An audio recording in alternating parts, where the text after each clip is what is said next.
नमस्कार भाइयों, UP com study में आपका स्वागत है। आज नंबर सिस्टम पढ़ाया जाएगा। नंबर सिस्टम में कॉन्सेप्ट पढ़ाया जाएगा। ठीक है, नंबर सिस्टम में कॉन्सेप्ट, पहले कॉन्सेप्ट पढ़ाया जाएगा, उसके बाद नंबर सिस्टम के क्वेश्चन को, फार्मूलों को सॉल्व कराया जाएगा। ठीक है, लेकिन प्लीज़ भाइयों आप सब हमारे चैनल को सब्सक्राइब कीजिए, लाइक भी कीजिए। ठीक है, तो आज हम देखते हैं क्या नंबर सिस्टम। नंबर सिस्टम में सबसे पहले हम पढ़ेंगे क्लासिफिकेशन ऑफ नंबर, संख्याओं का वर्गीकरण। जो संख्याओं का वर्गीकरण होता है, कैसे होता है संख्याओं का वर्गीकरण। सबसे पहले संख्याओं का वर्गीकरण में करने के लिए हम देखते हैं कि इसका कितने वर्गीकरण में किया गया है। तो हमने यहाँ पर आते हैं रियल नंबर। रियल नंबर का मतलब होता है वास्तविक संख्या। आप सब सुने होंगे वास्तविक संख्या क्या होता है, उसे रियल नंबर कहते हैं। इमेजिनरी नंबर मतलब जो काल्पनिक होता है, इसका हिंदी होती है काल्पनिक नंबर। कॉम्प्लेक्स नंबर किसे कहा जाता है ये भी बता रहे हैं। कॉम्प्लेक्स नंबर रियल नंबर और प्लस इमेजिनरी नंबर दोनों को ऐड करके बनाया जाता है, उसे कॉम्प्लेक्स नंबर कहा जाता है। ठीक है, तो रियल नंबर वास्तविक संख्या हुआ। इमेजिन नंबर क्या होगा, इमेजिनरी नंबर का मतलब होता है काल्पनिक। रियल जो हमारा वास्तविक हुआ। कॉम्प्लेक्स जब दोनों को मिलाएंगे जिसे कहा जाता है सम्मिश्रण संख्याएं। सम्मिश्रण संख्याएं जिसे कॉम्प्लेक्स कहा जाता है। तो सबसे पहले हम रियल संख्या देखते हैं। रियल संख्या कौन सी होती है, तो रियल संख्या के बारे में हम समझते हैं। रियल नंबर वास्तविक संख्या। ठीक, रियल नंबर में हम पढ़ेंगे। रियल नंबर वे नंबर होते हैं जो एक से स्टार्ट होते हैं, 1 2 3 कामा ऐसे चलते रहते हैं और कहां तक जाते हैं, अनंत तक।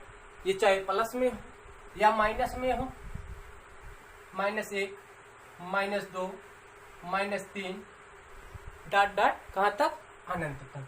ये हमारे क्या होते हैं, रियल नंबर होते हैं। इसे रियल नंबर कहा जाता है। 1 से लेकर अनंत तक उसे रियल नंबर कहा जाता है। और यदि इसे माइनस में देखते हैं तो -1 -2 -3 ये सब हमारा क्या है, रियल नंबर है। तो रियल नंबर ये हुआ। रियल नंबर चाहे लेफ्ट से चाहे राइट से, दोनों तरफ से चाहे जो भी हो, हमारा क्या हो जाएगा, रियल नंबर। अब हम आते हैं, देखते हैं दूसरा क्या है, इमेजिनरी नंबर, काल्पनिक संख्या। काल्पनिक संख्या क्या होता है उसको देखते हैं। दूसरा क्या होता है काल्पनिक संख्या में, इमेजिनरी नंबर, काल्पनिक संख्या। काल्पनिक संख्या में जैसे कोई भी हो उसे काल्पनिक के रूप में, जैसे √-7 कामा √-3 कामा √-1, और जिसे हम किससे प्रदर्शित करते हैं, आई से। जिसे किससे प्रदर्शित करते हैं, आई से। ये सब हमारा क्या हो जाएगा, इमेजिनरी नंबर, काल्पनिक नंबर। अब इन दोनों नंबरों को मिलाकर जो नंबर बनते हैं उन्हें क्या कहा जाता है, कॉम्प्लेक्स नंबर। ठीक है, सम्मिश्रण नंबर। सम्मिश्रण नंबर जैसे होता है रियल और प्लस इमेजिनरी। यदि दोनों को मिला दिया जाए, तो हमारा कौन सा नंबर आ जाएगा, कॉम्प्लेक्स। तो रियल नंबर से यदि हम 3 ले लेते हैं, क्या ले लेते हैं, 3। उसके बाद प्लस यदि इसमें लिखें तो 3 प्लस और 2i, तो ये हमारा क्या हो गया, ये क्या हो गया, कॉम्प्लेक्स नंबर। यदि हम लिखें 6 प्लस √-3i, ऐसे भी लिखा जाएगा, ये हमारा क्या हो जाएगा, कॉम्प्लेक्स नंबर हो जाएगा। तो रियल नंबर जो वास्तविक संख्या होती है और इमेजिनरी नंबर काल्पनिक संख्या, दोनों को जो बनाकर बनते हैं उसे क्या कहा जाता है, सम्मिश्रण नंबर, मतलब संख्या, कॉम्प्लेक्स नंबर। अब हम देखते हैं रियल नंबर के बारे में, जानते हैं रियल नंबर के में क्या क्या आता है। तो रियल नंबर में हम पढ़ते हैं,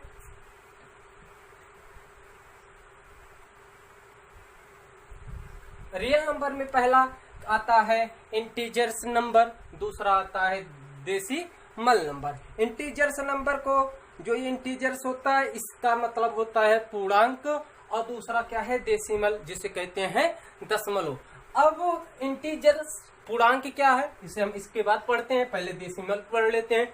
डेसिमल 2 प्रकार के होते हैं, पहला होता है टर्मिनेटिंग, दूसरा होता है नॉन टर्मिनेटिंग। ठीक है, टर्मिनेटिंग और नॉन टर्मिनेटिंग, इसे कहते हैं टर्मिनेटिंग का मतलब शांत होता है और नॉन टर्मिनेटिंग का मतलब अशांत होता है। जो शांत दशमलव होते हैं उसे टर्मिनेटिंग कहा जाता है, जो अशांत दशमलव होते हैं उसे क्या कहा जाता है, नॉन टर्मिनेटिंग। पहले हम समझ लेते हैं टर्मिनेटिंग और नॉन टर्मिनेटिंग, ठीक है। तो टर्मिनेटिंग में यदि हम टर्मिनेटिंग को देखते हैं, यदि हम टर्मिनेटिंग को देखते हैं तो टर्मिनेटिंग में कौन कौन से आते हैं, तो जैसे 0.86 इसके क्या है, ये शांत हो चुका, आगे नहीं गया है तो इसकी लिमिट कम हो गई, ठीक है, लिमिट पूरा हो गया तो इसे क्या कहा जाएगा, टर्मिनेटिंग संख्या। यदि हम देखते हैं 0.346 ये हमारा क्या हो जाएगा, टर्मिनेटिंग, जिसका एक क्या है, फिक्स होता है और आगे नहीं जाता, उसे क्या कहा जाता है, टर्मिनेटिंग संख्या। अब देखते हैं नॉन टर्मिनेटिंग।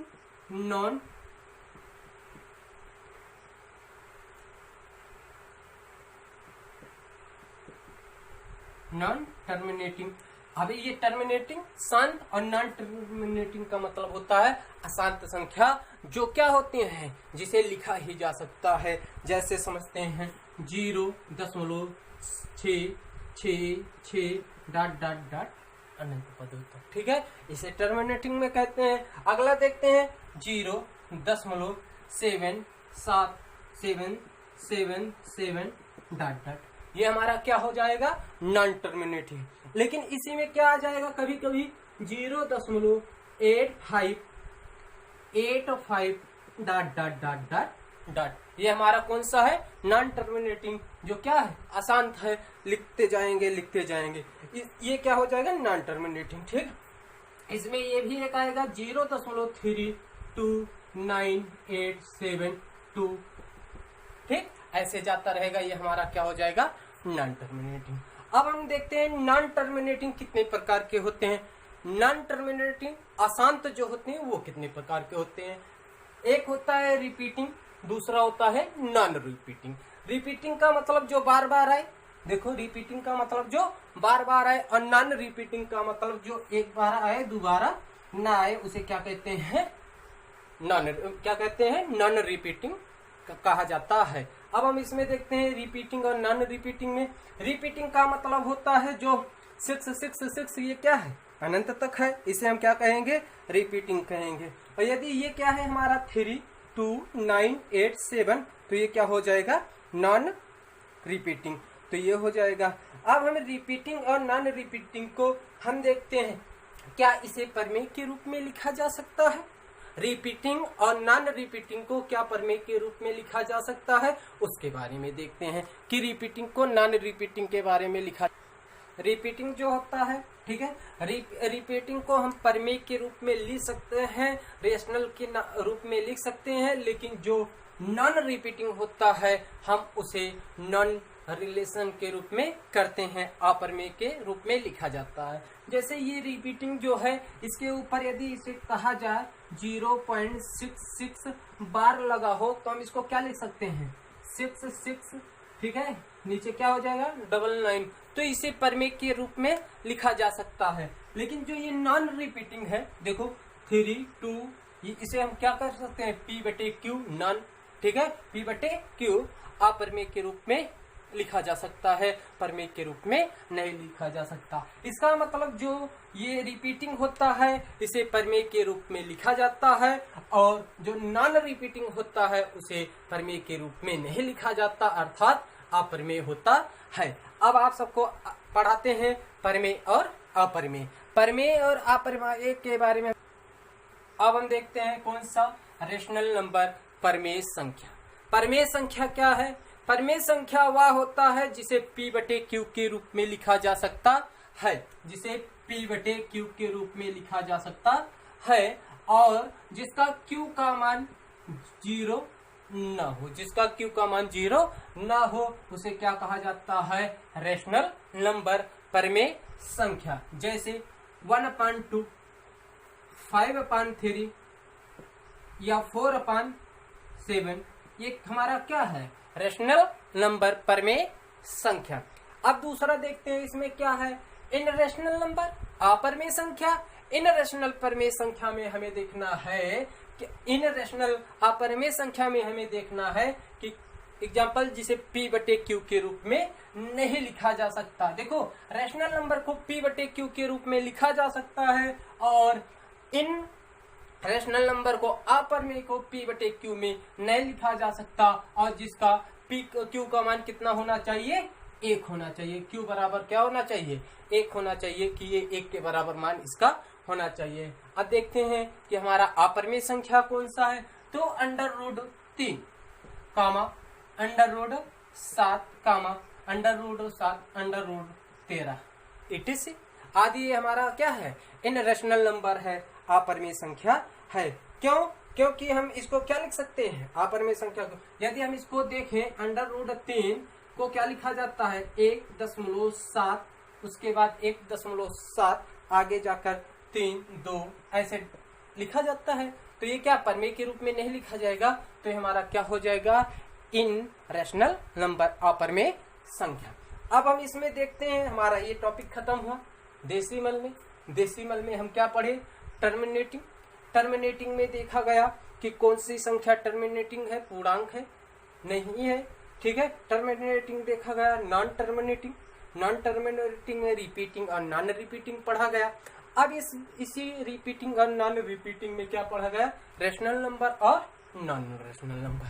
अब हम क्या पढ़ेंगे, इंटीजर्स नंबर, ठीक है। इंटीजर्स नंबर पूर्णांक संख्याएं पढ़ेंगे। पूर्णांक संख्याएं क्या होती हैं हम उसको देखते हैं।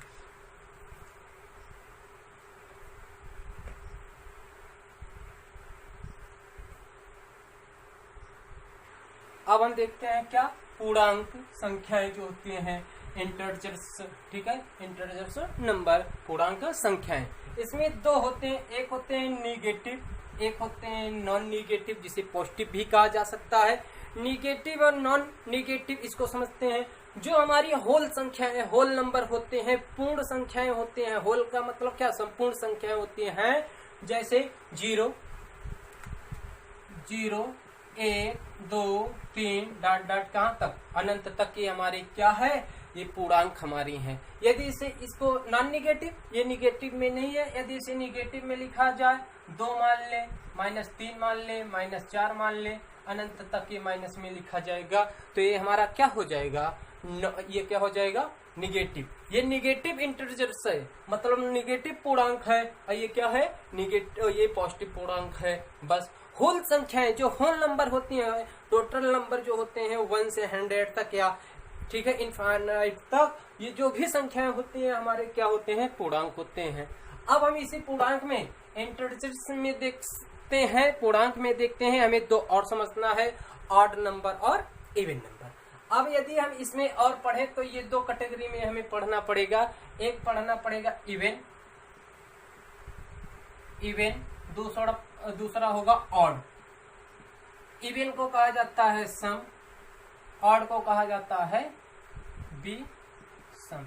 अब जो हमारा इवन है, इवन सम, इसका कैसे विस्तार, वे संख्याएं जो पूर्ण रूप से 2 से विभाजित हो, वे संख्याएं जो पूर्ण रूप से 2 से विभाजित हो, क्या होते हैं, हमारे इवन नंबर होते हैं, सम नंबर होते हैं। जैसे 2 4 6 8, ये सब क्या है, हमारे इवन नंबर हैं, सम संख्याएं हैं। और माइनस में यदि देखें, -2 -4, ये सब हमारे क्या है, इवन नंबर है।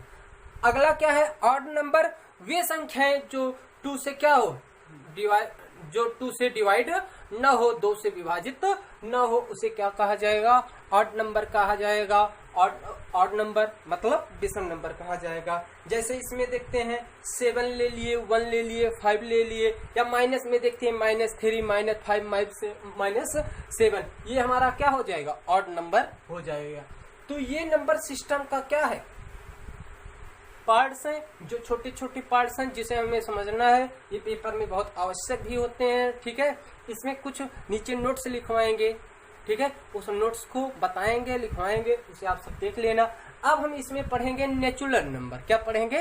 नेचुरल नंबर, जो हमारी प्रकृति संख्या होती है उसके बारे में। यदि हम नेचुरल नंबर पढ़ना है तो नेचुरल नंबर में क्या क्या पढ़ा जाएगा उसको देखते हैं। सिर्फ आज हम आप सबको नेचुरल नंबर के बारे में समझाएंगे, अगले वीडियो में आपको नेचुरल के बारे में पढ़ाएंगे। नेचुरल संख्या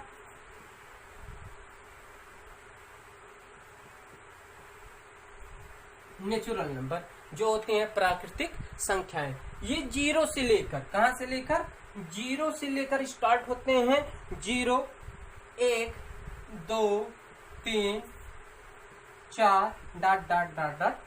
ठीक है, ये नेचुरल संख्याएं होते हैं। अब हम नेचुरल को डिफाइन करेंगे कि नेचुरल की कितने पार्ट होते हैं, इसमें कौन से भाज्य होते हैं, कौन से अभाज्य होते हैं, भाज्य प्राइम कौन से होते हैं। ठीक है, प्राइम संख्या और कंपोजिट संख्या जो हम आपको अगले वीडियो में शेयर करेंगे। ये आप पढ़ते रहिए, समझ लीजिए, क्योंकि ये हमारे जो पेपर में बनता है पॉइंट, 1-2 पॉइंट रखा जाता है। हर कोई भी कंपटीशन का पेपर होगा उसमें तो आप सबको 1 या 2 क्वेश्चन अवश्य मिलेगा। ठीक है, नमस्कार भाइयों, आप सब हमारे चैनल को सब्सक्राइब कीजिए, लाइक कीजिए और शेयर भी कीजिए।